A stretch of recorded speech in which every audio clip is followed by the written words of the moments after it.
Good morning, everyone. All right, so today, instead of doing a myth for history class, I've recorded some notes for history class, and I will be telling a kind of an icky science story that's covered in the Sawbones book. These are all 100% true stories, and this one is particularly interesting to me. Not only because it's fairly gross, and those are normally pretty interesting, but also because it really shows how science has progressed and how we've learned about things, and basically how far we've come. So, okay. So, we have talked in the past about how people did not necessarily understand how the human body worked. They just knew that it did, and then sometimes it didn't, and maybe that was because there were spirits or gods or goddesses angry with you, or maybe you had done something bad or performed a sin, and then you were struck with an affliction, or, something like that. So we didn't really know.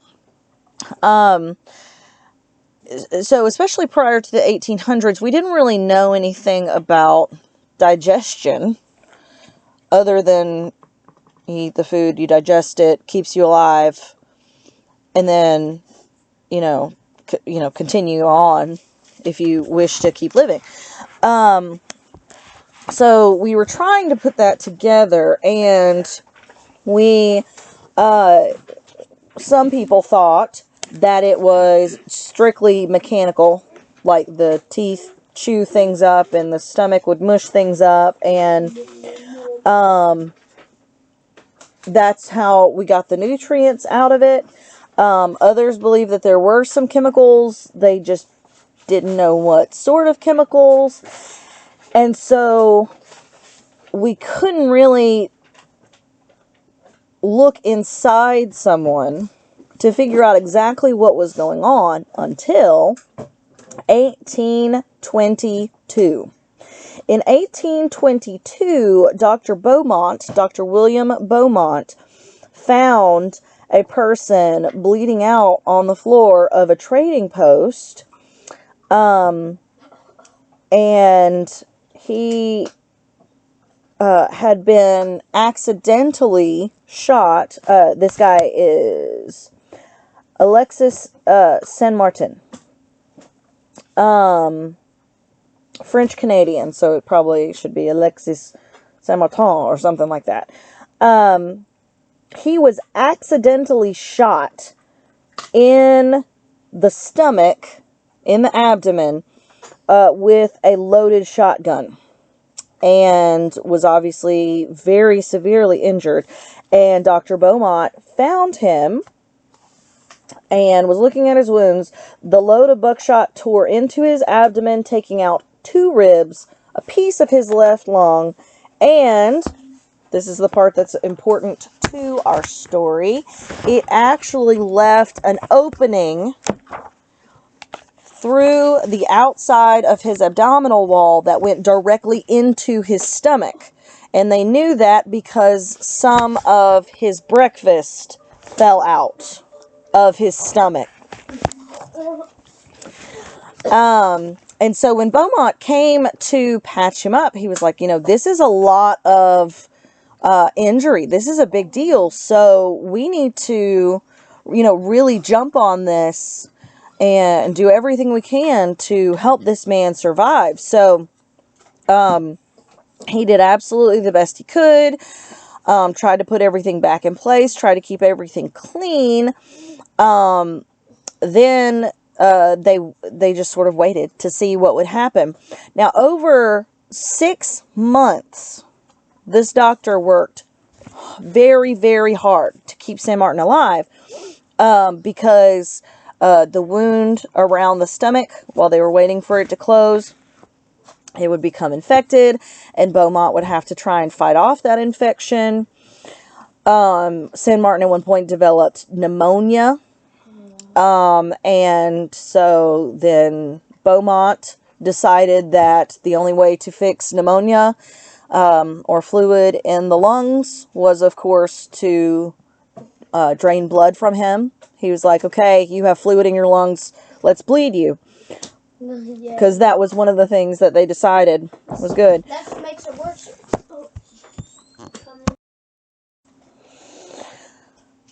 Okay, so Dr. Beaumont, when he realized that it was still getting infected and still getting infected, he tried to sew up the hole that was in his stomach, considering everything else had mostly healed by that point. But he basically would try to close it up. It would end up getting infected. He would have to reopen it up, and he'd have to clean it out again, and then try and close it up again. And at a certain point, San Martin was just like, no, I'm done. Stop messing with my stomach. Clearly, this is just here to stay. And just stop. Okay? So, now let's fast forward another 6 months or so. So now it's been a year since he was accidentally shot in the stomach. Okay? He's finally getting to where he can actually ingest nutrients again. San Martin is. But he still has the hole in his stomach. So they had, like, taped over the, you know, they'd put bandages over the opening, everything, but it was still there. So he basically, as he's able to tolerate food again, he's having to just make sure that there's something over the hole, you know, so that he can keep it in his stomach so that he can get the nutrients from it. So today what we would call this is chronic gastric fistula. So chronic means happens a lot or all the time, doesn't go away. Gastric refers to the stomach. Gastro is the root word there. And fistula is anything that opens to the outside. So when you have an ant bite or anything like that, and you think of it opening, you can think of anything that opens like that from the inside to the outside. So he really was able to recover very well, considering everything that he had gone to. But the problem was at this point that he could not do his job. He was a fur trader. He would be in canoes. He would be doing all sorts of active things, but you can't do that sort of thing. Can't have that sort of lifestyle if you have a hole in your stomach. So he finds himself unemployed. So he and Dr. Beaumont strike a deal. And because he has this opening in his stomach, Dr. Beaumont takes this opportunity to sort of work with him. He pays him, and San Martin does some, like, handyman work around Dr. Beaumont's place. And Dr. Beaumont pays him, provides him food, stuff like that.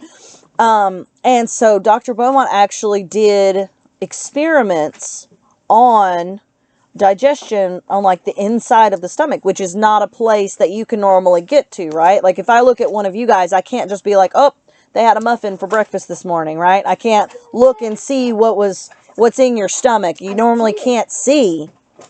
But, yeah, so they use this opportunity to sort of do some more research and figure out exactly what happens in a stomach. So Beaumont was doing all of these different types of studies of how fast does food digest, and what's actually contained in the stomach, and how long does it take one thing to digest versus another thing. And he does all of these different trials, and it's even to the point where St. Martin actually, he gets married, he has a family, you know, he moves off, he has his own life. He still has the hole, but he's living his own life. He's got his own family and everything. So he's been able to actually start being able to work, even though he's not working as a fur trader anymore. But Dr. Beaumont keeps writing him that, hey, I want you to come back. Like, we still have more we could learn. We still have more tests we could do. And so San Martin, after they had been separated for a while, Dr. Beaumont finally won him over, saying, hey, if you'll do this, I will just pay you some money for letting me run these tests on you, and then we'll send that home to your family. And so San Martin agreed to come back, but this time around, the doctor started expecting more out of him. He was expecting him to, like, do a certain amount of exercise, or try to get him to eat specific things or whatever. And he started taking even more detailed notes, Dr. Beaumont did. And so finally, in 1831, San Martin has had just enough. He's already come back one time. He's like, look, you're doing all the stuff to me. You're paying so much attention. You're writing down every single thing. Like, I cannot live like this anymore. And